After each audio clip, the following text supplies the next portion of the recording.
Cinema అయితే చాలా బ్రహ్మాండంగా కంటెంట్ బాగుందండి. డిఫరెంట్ అంటే మనకు ఒక గజనీ సినిమా అంటే ఒక మర్చిపోతాను చూసారా, అది ఏంటంటే అది మర్చిపోతాడు, ఏదో ఒక చిన్న గుర్తు వస్తుంది. ఇది అలా కాదు, మొత్తం ఫేజ్లే మర్చిపోతాడు. సో చిన్న మార్క్ అనేది ఐడియా బాగుంది. సో ఒక మర్డర్ మిస్టరీ కోసం సినిమా మొత్తం కూడా చాలా డిఫరెంట్గా చూపించారు. అండ్ సుహాస్ ఇంటర్వెల్ తర్వాత నుంచి నట విశ్వరూపం అనమాట. ఎందుకంటే తన యాక్టింగ్ న్యాచురల్గా ఉంటుంది. సో ఇందులో ఏంటంటే ఇన్వెస్టిగేషన్ వల్ల విలన్స్ ఎవరో తెలుసుకోవడానికి ప్రయత్నం ఎలా ఉంటుంది అనేది చాలా డిఫరెంట్గా చూపించారు.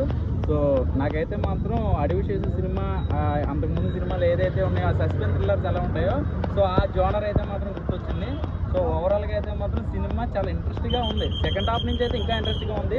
సో ఆ మార్క్ అనేది బాగుంది. ఏంటంటే మనిషిని మర్చిపోవడం, చూసినా కూడా ఆ ఫేస్ని మళ్ళీ గుర్తుపెట్టుకోకుండా అలా ఉండడం, అంటే హెయిర్కి ఏదో కలర్ వేసుకోవడం. హలో సుహాస్ గారు, నేను ఏదో స్పెట్స్ పెట్టుకున్నా, మీరు సినిమాకి రివ్యూ ఇస్తున్నాను గుర్తుపెట్టుకోండి. సో ఓవరాల్గా సినిమా అయితే బాగుంది, చాలా బ్రహ్మాండంగా ఉంది. చెప్పు బ్రో, ఎలా అనిపించింది? నిజంగా ఇప్పుడే ప్రసన్నవదనం అనే సినిమా చూసి వస్తున్నామన్నా. నిజంగా సుహాస్ గారు ఏ సినిమా తీసినా సరే ఏదన్నా ఒక సబ్జెక్ట్ని ఏదన్నా ఒక మంచి సబ్జెక్ట్ కంటెంట్ ఎంచుకొని మన ప్రేక్షకుల ముందుకు తీసుకొని వస్తారు. ఈ మూవీ కూడా ఏంటంటే ప్రసన్నవదనం మూవీ కూడా ఏంటంటే ఒక సరైన ఒక సూపర్ సబ్జెక్ట్, ఎక్సలెంట్ సబ్జెక్ట్ని తీసుకొని మన ముందుకు వచ్చారన్న. నిజంగా డైరెక్టర్ గారికి అయితే హ్యాట్సాప్ చెప్పుకోవచ్చు. మూవీ అయితే నిజంగా ఒక మర్డర్, క్రైమ్, సస్పెన్స్ థ్రిల్లర్ తోని నడుచుకుంటూ వెళ్ళిపోయింది.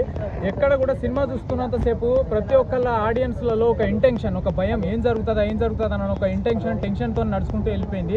నిజంగా స్టార్టింగ్ నుంచి ఎండింగ్ వరకు నాకు ఎక్కడ కూడా బోరింగ్ అనేది అయితే అనిపించలేదన్న. ప్రతి ఒక్క ప్రేక్షకుడు ఏంటంటే చూసి ఆదరించాల్సిన సినిమా. ఏంటంటే లాస్ట్ క్లైమాక్స్ సీన్లో లాస్ట్ 20 minutes నిజంగా ఇచ్చి పడేసిండు అన్న. నిజంగా డైరెక్టర్ గారికి one of the best hats off చెప్పుకోవాలి. ఏంటంటే మనుషుల్ని చూసి గుర్తుపట్టకపోవడము, నిజంగా ఏంటంటే నిజంగా ఒక సస్పెన్స్ థ్రిల్లర్, ఒక మర్డర్, క్రైమ్, మిస్టీరియస్తోనే నడుస్తూ వెళ్ళిపోయిందన్న.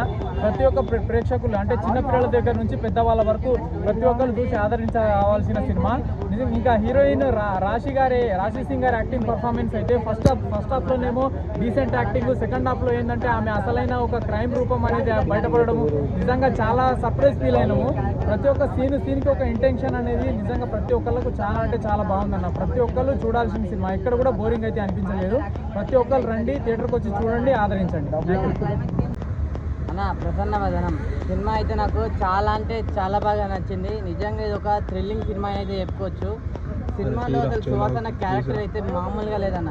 నిజంగా చెప్తున్నాను కదా, సుహాసన అయితే నిజంగా మట్టి నటుడు అంటున్నాడు. నిజంగా అంత నటుడే, మంచి నటించింది అనమాట. నాకు అసలు సీట్లో కూర్చున్నంతసేపు కార్నర్ సీట్లో కూర్చొని నెక్స్ట్ ఏమవుతుందా అని చెప్పి అలా ఎండింగ్ వరకు చూస్తూనే ఉండిపోయామన్నమాట. అంత మంచిగా ఉంది. నిజంగా సుహాసన అయితే యాక్టింగ్ నిజంగా పిచ్చిగా నచ్చేసింది. నెక్స్ట్ రాశి సింగ్ కానీ అవ్వచ్చు, మన పాయల్ గారు కావచ్చు, హీరోయిన్స్ అయితే అసలు పోలీస్ క్యారెక్టర్ చేసిన హీరోయిన్ ఉంటుంది భయ, అమ్మ మామూలుగా కాదు. ఆమె అయితే అసలు నిజంగా పిచ్చెక్కించేసింది అనమాట. ఇంకా లాస్ట్ ఆ క్లైమాక్స్ ఫైట్ సీన్ అయితే అసలు నిజంగా అందరు షాక్ అవుతారు. ఏంద్ర బాబు ఇది ఇలా ఉంది అని అనుకుంటాం. నెక్స్ట్ డైరెక్టర్ గురించి చెప్పాలి. డైరెక్టర్ సార్ అంటే మన సుకుమార్ గారి స్టూడెంట్ అంటే డైరెక్టర్ గారు. నిజంగా మామూలు డైరెక్షన్ కాదు. అర్జున్ అన్న నువ్వు ఇరగా తీసినా నిజంగా అంటే మన ఉప్పెన్ అవ్వచ్చు, దసరా అవ్వచ్చు, విరూపాక్ష అవ్వచ్చు, ఇలా ఎందరో డైరెక్టర్స్ వచ్చారు సుకుమార్ గారి నుంచి. సో ఇతను కూడా నెక్స్ట్ అంత రేంజ్లోనే వెళ్ళిపోయిండు. సో ఓవరాల్గా చెప్పేది ఏంటంటే ప్రసన్నవదనం అనే సినిమా మీరు అందరు థియేటర్లో చూడండి. బయటేమో ఎండలు చాలా ఎక్కువ ఉన్నాయి అంటున్నారు కదా, థియేటర్ లోపల ఏసీలో మంచిగా ఏసీలో కూర్చొని బాయ్ ఫ్రెండ్తో కానీ గర్ల్ ఫ్రెండ్తో కానీ వచ్చి ప్రసన్నవదనం సినిమా చూడండి భయ్య. Thank you.